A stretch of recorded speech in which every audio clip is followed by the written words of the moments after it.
try to be brief. This has been such a spectacular and special afternoon. I was unprepared for how emotional this would be, and you've just been an unbelievable audience.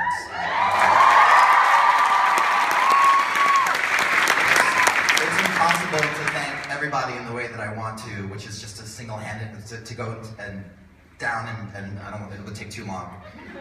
So first, I want to thank this cast. I want to thank this extraordinary cast.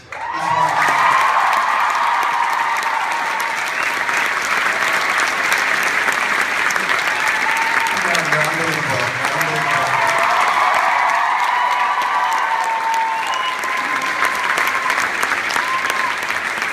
I want to thank these musicians.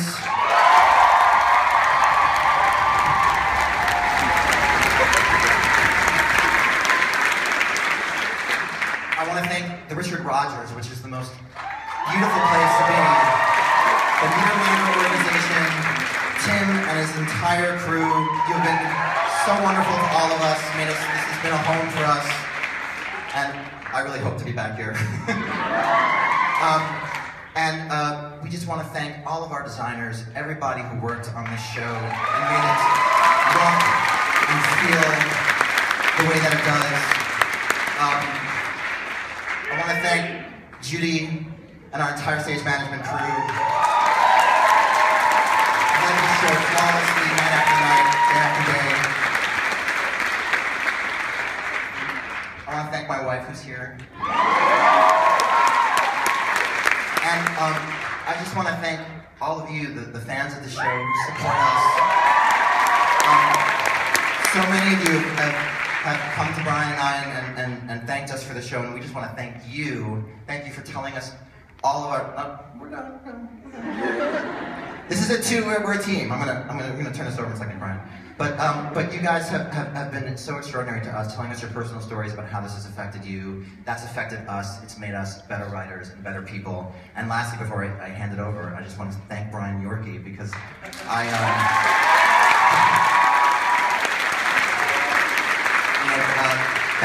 back in like 1998, Brian said to me, "How about a show about a woman who's suffering from severe depression?" And I said, "Okay." And this one was my turn, and Brian went with me on this one, and I want to thank him. I love him very dearly.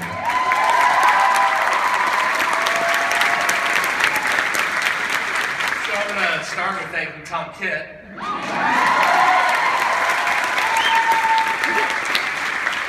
Without whom I would be an obscure poet somewhere in Oregon. And who said to me a few years ago, "How about a show about the choices we make in life and the things that they affect that we know they'll affect and the things they affect that we don't know?" And I said, "Okay." And here we are today. Tom and I wanted to say just a word about courage. It takes tremendous courage to make a new musical happen. It's much easier.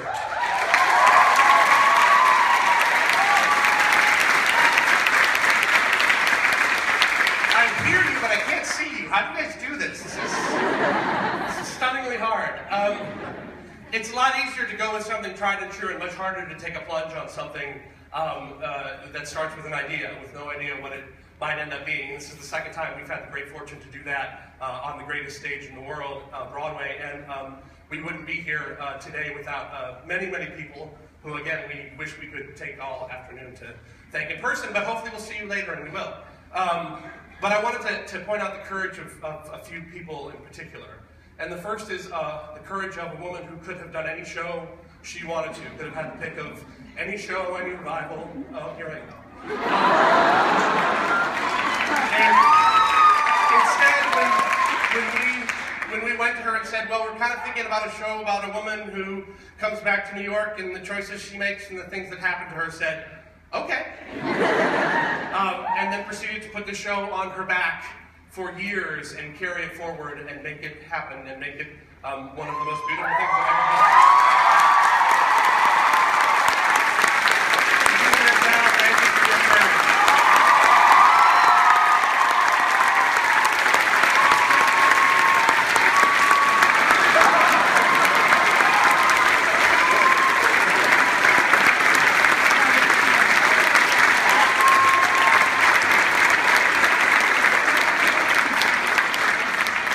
now completely forgotten anything else I was going to say.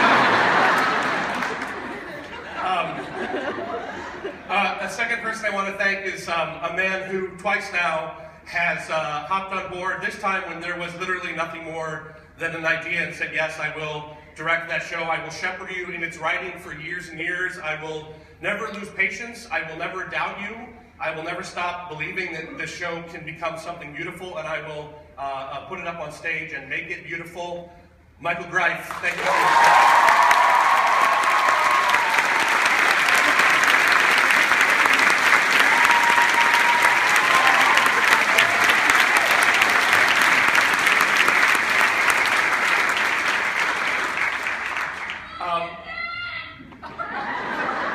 We love her too.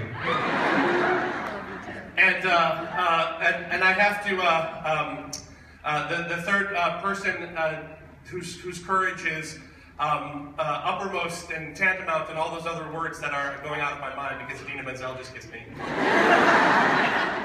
man who twice now has taken two somewhat neurotic and slightly difficult writers and said, I like your talent, I like your moxie, kid, I like your ideas, and I will make your show happen on Broadway.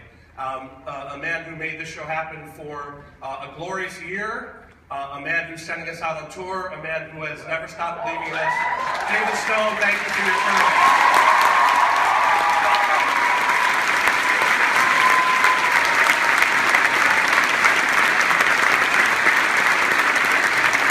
And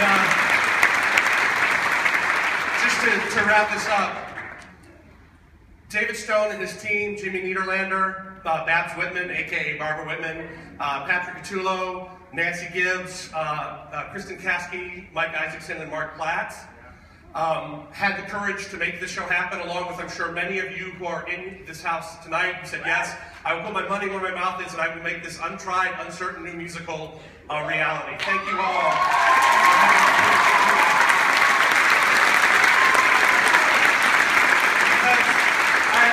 I know I can say this without any doubt, each and every one of us in this building loves the American musical as an art form. We love everything it's been and everything it is, and most of all, we love everything it has yet to be. And you and I may disagree on which new shows move the art forward, but we all have to agree that without new shows, we will never move the art forward.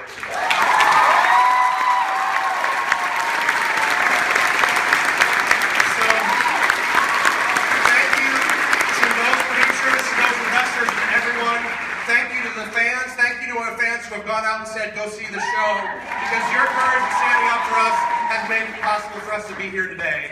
And the last thing I'll say before I cue the exit music is a number of years ago on a stage a block south, David Stone said that you should all be so lucky to have a Tom Kitt and Brian Yorkey in your life. And we would just like to say that you should all, especially you writers, should all be so lucky as to have a David Stone in your life. Thank you all. Thank you.